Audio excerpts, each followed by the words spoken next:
Riwruog jodong Luo bade ma Nairobi ojiwo oganda mondo mi onya kwe e kindgi kendo tim siasa manyangafu.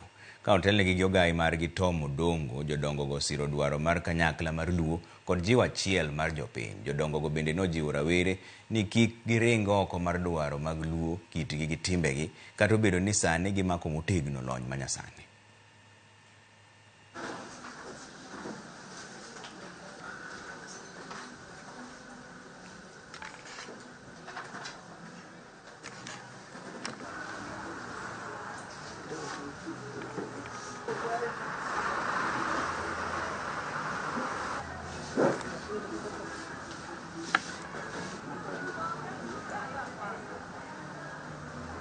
Today, we have come together as Ogai Mag Pinje Luo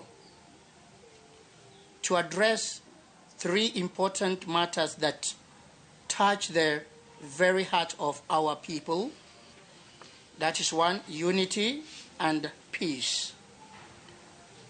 Political space, cultural dynamic of Oganda Luo. Gima duong' momiyo ne wan kae mokwongo en wechewa mag riwruok kaka oganda Luo. Ka wagoyo erokamano kabisa kaka donyoche otimo weche mancho timore e kind jaduong' ma jatendwa Ker Odongi Randa kod nyandiko.